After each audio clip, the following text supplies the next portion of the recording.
ತಿಪಟೂರಿನಲ್ಲಿ ರಾಗಿ ಖರೀದಿಗೆ ಭರ್ಜರಿ response.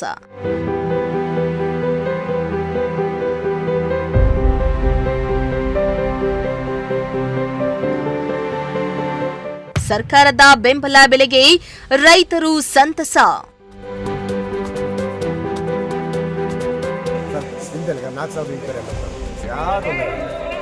S, ಸರ್ಕಾರವು ಕನಿಷ್ಠ ಬೆಂಬಲ ಬೆಲೆ ಯೋಜನೆಯಡಿ ರಾಗಿ ಬೆಳೆಯುವ ರೈತರಿಂದ ನೇರವಾಗಿ ರಾಗಿ ಖರೀದಿಸಲು ಆಯಾ ಜಿಲ್ಲೆಗಳಲ್ಲಿ ರಾಗಿ ಖರೀದಿ ಕೇಂದ್ರವನ್ನ ತೆರೆದಿದೆ. ಅಲ್ಲದೆ ರಾಗಿ ಖರೀದಿಗೆ ಮುಂದಾಗಿದ್ದು ತಿಪಟೂರು ನಗರದ ಎಪಿಎಂಸಿ ಆವರಣದಲ್ಲಿ ರಾಜ್ಯ ಸರ್ಕಾರದ ವತಿಯಿಂದ ರಾಗಿ ಖರೀದಿ ಕೇಂದ್ರ ಆರಂಭಿಸಲಾಗಿದ್ದು ರೈತರಿಂದ ಭರ್ಜರಿ ರೆಸ್ಪಾನ್ಸ್ ಸಿಕ್ಕಿದೆ.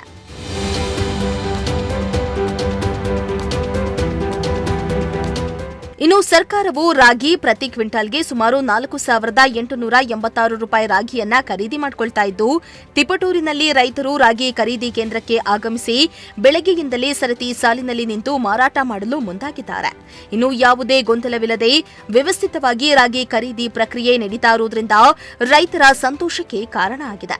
ಇನ್ನು ಈ ವೇಳೆ ರೈತರೊಬ್ಬರು ಮಾತನಾಡಿ, ಖರೀದಿ ಕೇಂದ್ರ ಸುಗಮವಾಗಿ ಕಾರ್ಯನಿರ್ವಹಿಸ್ತಾ ಇರುವುದು ಸಂತೋಷದ ವಿಚಾರ. ಯಾವುದೇ ಗಲಾಟೆ ಇಲ್ಲ. ಸರ್ಕಾರ ಇಂತಹ ಬೆಂಬಲ ಬೆಲೆಯನ್ನ ಮುಂದುವರೆಸಿದ್ರೆ ರೈತರ ಜೀವನ ಮಟ್ಟ ಸುಧಾರಣೆಗೆ ಸಹಕಾರಿ ಆಗಲಿದೆ ಎಂದಿದ್ದಾರೆ.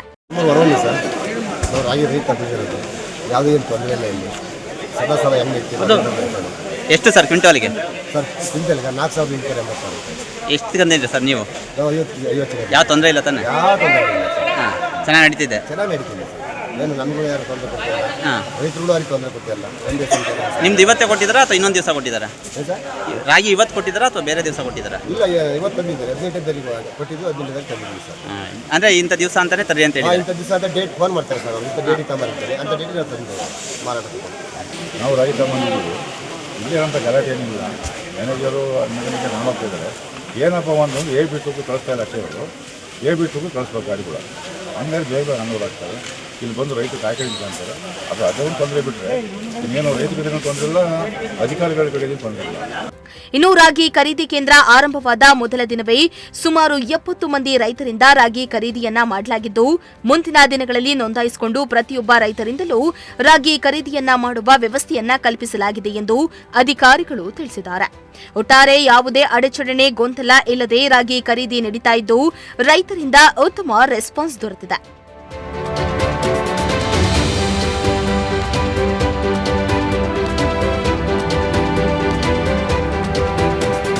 ಕಿರಣ್, ಪ್ರಜಾಶಕ್ತಿ ಟಿವಿ, ತಿಪಟೂರು.